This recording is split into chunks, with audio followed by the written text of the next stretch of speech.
अस्सलाम वालेकुम। आज मैं आप लोग के साथ बहुत ही मज़ेदार ज़ीरा बिस्किट की रेसिपी को शेयर करना चाहूँगी, जिसे बनाना बेहद आसान है। और हम ये बिस्किट विदाउट ओवन और विदाउट एग जो है हम ये ज़ीरा बिस्किट को बनाकर तैयार करेंगे।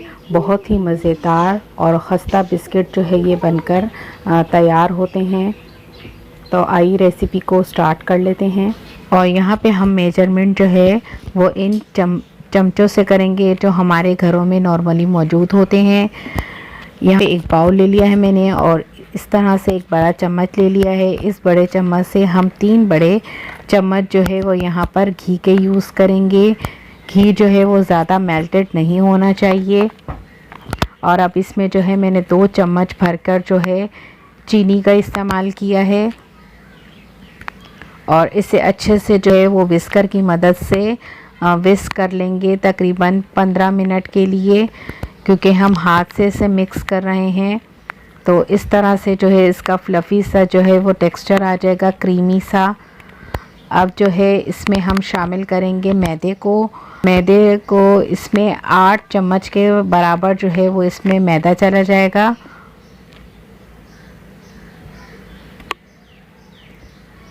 अब मैदा जाने के बाद इसमें जो है वो 4 चम्मच जो है मैं इसमें आटे का इस्तेमाल कर रही हूँ, नॉर्मली जो हम घरों में यूज़ करते हैं। और 2 चम्मच जो है मैं इसमें भुना हुआ ज़ीरे का इस्तेमाल कर रही हूँ। हाफ़ टी स्पून जो है मैंने इसमें सॉल्ट का यूज़ किया है। और यहाँ पे जो है मैं 1.5 चम्मच जो है वह वनीला कस्टर्ड का यूज़ करूँगी अंडे का। उसके बाद जो है मैंने यहाँ पे हाफ़ टी स्पून जो है बेकिंग पाउडर का यूज़ किया है। बेकिंग सोडा चुटकी बराबर डालेंगे। और 2 ड्रॉप्स जो है मैंने वनीला एसेंस के यूज़ किए हैं। और इसमें जो है 2 चम्मच भरकर जो है हम दूध डाल देंगे। और इन तमाम चीज़ों को इसे अच्छे से मिक्स कर लेंगे। इसे गूंदना नहीं है, इसे जो है वो आपने अच्छे से मिलाना है। और ज़रूरत पड़ने पर जो है हम इसमें थोड़ा थोड़ा सा दूध जो है वो शामिल करते रहेंगे। और इन तमाम मिक्सचर को जो है वो एक जगह इकट्ठा करते जाना है। इसे गूंदना नहीं है, इकट्ठा करते रहना है तमाम चीज़ों को। अब थोड़ा थोड़ा दूध जो है वो हम ऐड करते जा रहे हैं और एक टाइट सा जो है वो डो बनाकर जो है वो रेडी कर लेना है। यहाँ पे देखें एक टाइट सा डो जो है वो बनकर रेडी हो चुका है। अब जो है हम इसे जो है कवर करके 15 मिनट के लिए फ्रिज में रखें। अब 15 मिनट जो है वो पूरे हो चुके हैं। यहाँ पे हम डो की कंडीशन को देख लेते हैं। डो देखिए कितने अच्छे तरीके से सेट हो चुका है। अब हम जो है इसे इस तरह से हाथ की मदद से थोड़ा बड़ा कर लेंगे। और उसके बाद जो है थोड़ा सा कटिंग बोर्ड पे जो है आपको थोड़ा सा मैदे को डस्ट कर लेना है। और एक बड़ी सी जो है वो रोटी बेल लेनी है। यहाँ पे जो है मैं एक कैप का यूज़ कर रही हूँ। अगर आपके पास कटर नहीं है तो आप कैप का भी यूज़ कर सकते हैं। और इससे जो है बिस्किट्स के शेप दे दें। और एक्स्ट्रा जो आटा है वो निकाल लेना है।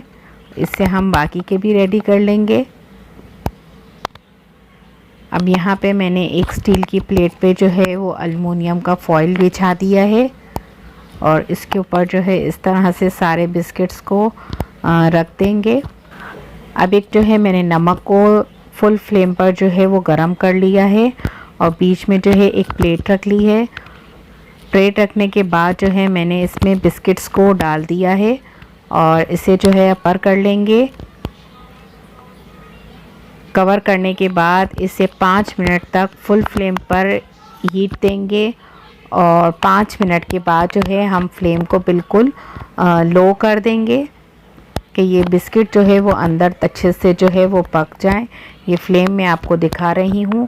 5 मिनट फुल फ्लेम करने के बाद 10 मिनट तक हमें इसी फ्लेम पर बिस्किट को पकाने हैं। अब 15 मिनट पूरे हो चुके हैं, मैं आपको दिखा देती हूँ। ये देखें बिस्किट्स का जो है वो नीचे से अच्छे से कलर आ चुका है, जैसा कि आपको नज़र भी आ रहा होगा। आप जो है तमाम बिस्किट्स को जो है वो इस तरह से पलट लेंगे कि इनके ऊपर भी एक अच्छा सा कलर आ जाए।